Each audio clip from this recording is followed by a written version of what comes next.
Oh, Hello. Joe's here. Hi, Joe. How are you? Very well, thanks. How are you? I'm good. I'm good. So we were just talking about the beginning of this year, February 2020, when you Hello. released Your Love Deja Vu, and everything was going swimmingly, and the world was your oyster, and it was getting so much radio play. So I want you guys to kind of go back and tell me about how you were feeling in February of this year. There was a lot of momentum. There's a lot of momentum. Joe, how are you feeling in February? I was feeling great. I was feeling very excited. We just You were just like to Australia and Asia, exactly, and everything was kind of moving. It felt very exciting. I mean, it was very exciting. And then we were heading to America. Yeah, the ball was rolling. It really did feel like everything I'd hoped that the beginning of this album would be. And so then March comes along, and in March you're supposed to play a show for us at KROQ in our sound space. And I remember everybody was so excited about that little intimate performance. And we started getting calls saying we have to cancel the audience because this pandemic thing. And we were all so very confused, but you performed anyways. There was no audience. At that time, had you wrapped your head around what was going on, like why we didn't have an audience, or were you just like shielded from all of that? We knew what was going on. We were actually told the night before that wait, I'm trying to think, was the KROQ show after or before the Troubadour show? It was after. I think it was before the Before. Yeah, because I think KROQ was the 10th. The Troubadour was 3/11. Yes, okay. The Troubadour was on the 11th.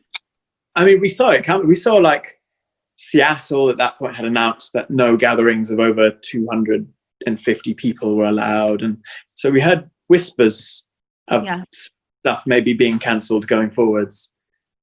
But Europe was also in not a great state, and it had not been. So it was it felt like it was sort of we were sort of moving across the world, and it was happening behind us, but it kind of caught up with us when we got to LA. Chasing you. Well, I think you played the last show at the Troubadour. You played an amazing 14-song set, and to so many people, that was their last show. So I want you to tell me what you remember about that show. And I'm asking that question more for the people that were there, because they're holding on to that. That's their last show that they saw. So Glass Animals to them is the last, like, that feeling that you get at a show. So I want to know what you remember from that. I remember it really well. Yeah? I remember walking into the venue and there being a whole nother crowd outside the back of the venue, just listening from outside. There's like the back entrance door. So I kept trying to leave it open so they'd be able to hear the show.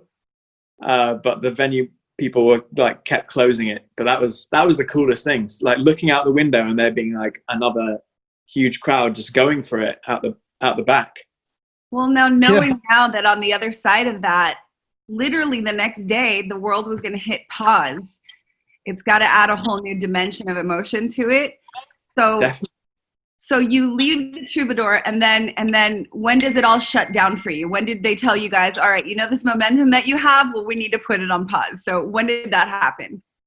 Well, I remember we went off stage for the main part of the set at the Troubadour, and we're intending to go back on for the encore. And in that gap, before stepping on to play the last two songs, our manager and tour manager were like, this is going to be the last show in LA for a very long time. And that was when it started. That's when it really like hit. And they were like, it might be the very last show you guys play in a very long time. That's when it became very real for me and for us all, I think. It was like, it was this thing that we couldn't quite sort of grasp the sort of the gravity of it. And then it just, that moment was quite shocking, actually. Because, and for you, it's affecting you on two different levels. It's affecting you personally as a human being that's just scared of what is happening to the world that I live in. And then it affects you creatively because you're ramping up to have this huge year. So I'll let each of you answer. Dave, tell me about how it affected you personally. And Joe, tell me about creatively and as a member of Glass Animals, how did that affect you and what was the fear? Who's first? Do you want to go? Do you want to go first, Joe? Yeah, I mean, it's affected everything creatively a lot, but I think it has probably done the same for everybody in a sort of business sense rather than, or a creative sense. It's forced us to have to think about what we do and how we do it in a completely different way. And I'm sure it's true of every industry, but when we got home, all of the plans that we'd made, and they were extensive plans for like months in the future, basically got torn up. So we suddenly had to build from the ground up, and it made Dave, for example, start doing these quarantine covers, which he has been doing in his studio at home, which wouldn't have happened otherwise. And I think I was incredibly proud of that, and I felt like a fan for the first time. None of us were involved in it. It was like watching it happen from my home. That's so cool. Really exciting, Yeah. but it would never have happened had this pandemic not been. So, you know, good things have come from it, really good things. But we're still trying to build. Yeah, exactly. And it's forced us to think about what we do and the way that we engage with the world in a completely different way, which I hope will be really good for us going forward. Well, especially now you're in this position where you've got an album coming out on July 10th. So everything that a band would usually do, you put out the album, you immediately start to tour. You can't exactly do that the traditional way. So you have to reimagine your world. But I feel like you're so imaginative as a band. That's your artists, if you will, that this is going to bring out, I think, something really cool in you. So David, I know that you filmed the video for Dreamland in quarantine.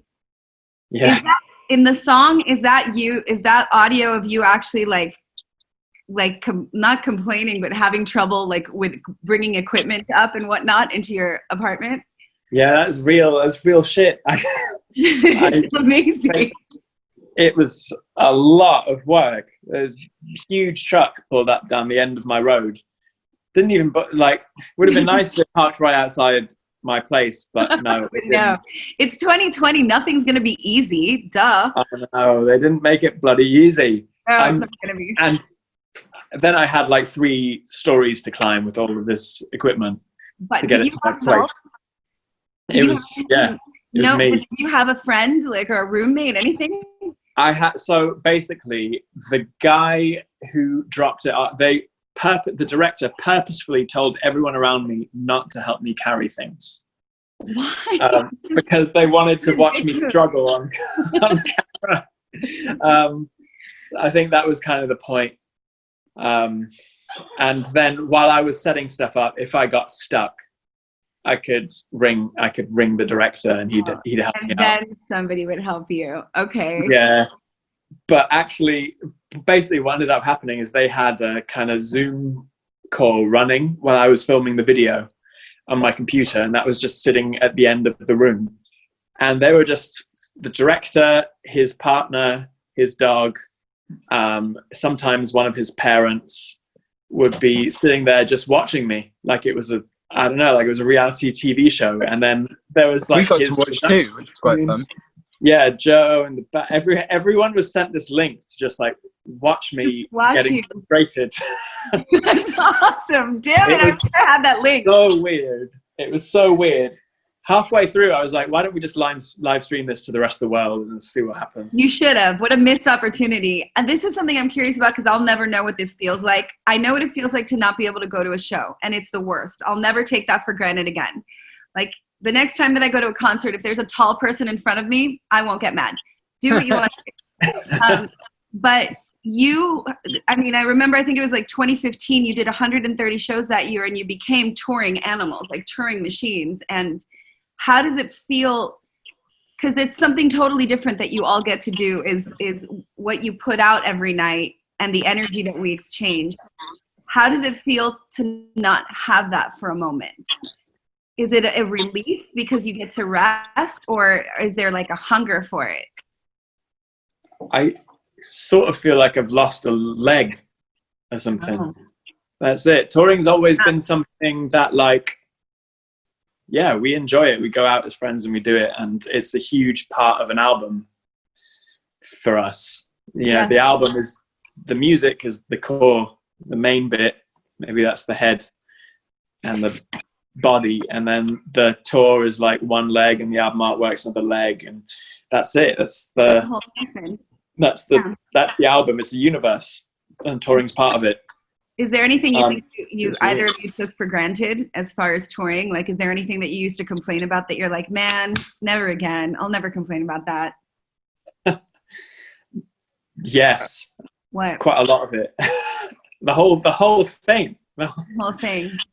No, sometimes you just think, like, it can be quite a slog.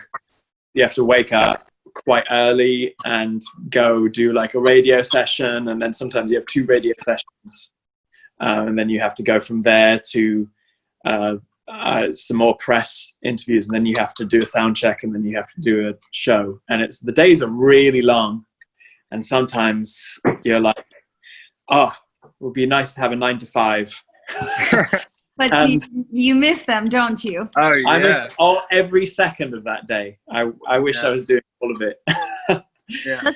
Let's talk about Dreamland, because the actual song is my favorite song in the world at the moment. I think it's so beautiful. There's a line that says, make it feel like a movie you saw in your youth, and make it feel like that song that just unopened you. I need to know as much as possible about that song. And is there a theme behind the record?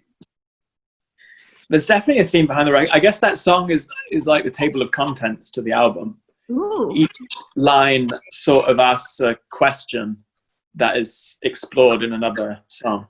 So the first stanza is like, it talks about the last time you cried.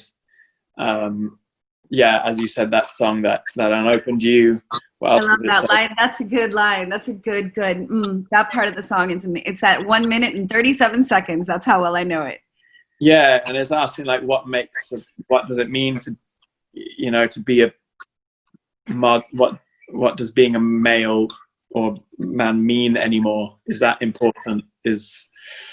Should definitely, toxic masculinity is like a huge problem, and the definition of masculinity should probably change, and it's kind of asking that question as well. I don't know, every line's like a question, and it's incredible. So that's the table of contents to the album. Yeah. But it's quite a slow song, and then it gets into it asks all different types of questions. So some of the questions can have like a banging beat, some of them something more wavy and trippy. Yeah. So July 10th is coming up. Joe, what are you looking forward to the most? Because things are going to be a little bit different now. So let's say, would you guys be open to doing those drive-in shows that people are talking about? Everyone's talking about the drive-in. I don't know. I'm on the fence. I'm on the fence. I think I'd have to see one to form an opinion. Have you seen one? No, but I've read enough about it, and as somebody that loves music and going to shows, everything that I love about going to shows I would not have access to. Yeah, right. The outside energy, the bar, so the singing, like grabbing a stranger's arm and singing a song that we know together. I wouldn't have that, so I don't. You could grab a wing mirror. Yeah, I don't know yet, but I know that you guys have an album coming out and something, like I know that you're going to engage in something. So what could that be? We have ideas. You have ideas. Can you share anything at all before I let you go?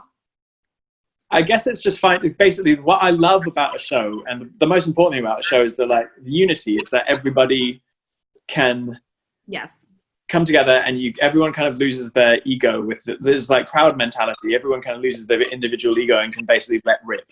So best room ever. That's why. Yeah, you forget about real life for a few hours together, and it's okay because everyone around you is doing it too, and that's it. So it's just finding a way to like have that same like unity, and we've been we've been looking for a lot of ways to do it. Did you see what the It's Flaming hard. Lips did? Did you see what the What did Flaming they do? Lips did? They had a room full of people. You know how Wayne Coyle usually comes out in that weird bubble? Like he Yeah. puts stuff. So they had a room with people all in the bubble. It wasn't a lot of people, and it seemed very strange, cool. but that was one way to do it. That's really cool. I can't say too much, but we have a lot of ideas, and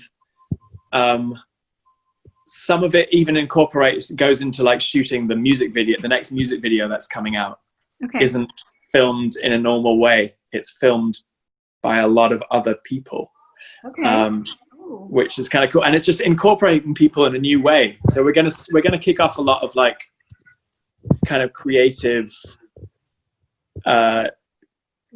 Maybe competitions is the wrong word, but we want people to like do remixes of the songs, and we're putting all of our stems up on the internet and all of the Photoshop files and art files, and we want people to tear that apart, and hopefully we're going to start publishing that stuff, and we're going to press some of those remixes to vinyl, and we're going to start printing some of the artwork that they've made to t-shirts. And it's just having like I don't know, everyone sharing something. Well, there you go. That's how you kind of start to recreate the communal energy, is you're bringing people together in a different way. And I think that this pandemic, it's forcing all of us out of our comfort zones, and it's making people get really creative. And I do think on the other side of this, there could be something golden, hopefully.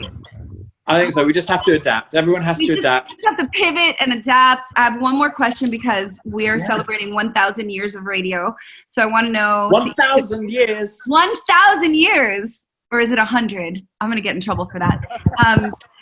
What has radio meant to you, to the both of you, growing up or in your lives? I mean, it's given us a career. Yeah. It's huge. It was how I used to discover music when I was a kid, and now it's helped us travel the world. It's huge. Yeah, that's pretty amazing. David, same. So that's how I discovered a lot of the music that I love. That like they're iconic radio DJs, like everyone at KROQ, for instance. So you tune into their show every week, you get obsessed, and because of their taste, and that's how you, as someone who's totally obsessed with discovering new music, that's how I get my adrenaline buzz. That's the most important. Usually the first place that people discover music, and I hate when it gets a bad rap, like nobody listens anymore, because it's not true. It's still a constant. It's still something that you have a lot of affection for. So it's been an honor playing Glass Animals, and hopefully I will see you in the United States and Los Angeles sooner rather than later. I hope so. Please. Here's to 1,000 more years of radio. 1,000 more years. Hey, by the way, what I've heard of Dreamland is absolutely stunning, and I think this is going to be the most incredible journey for you guys yet. So, thank you, and thank you so much. I look forward to the magic. Oh, I can't wait to see you in real life soon. Bye, guys. Bye. Thanks. Bye, babe.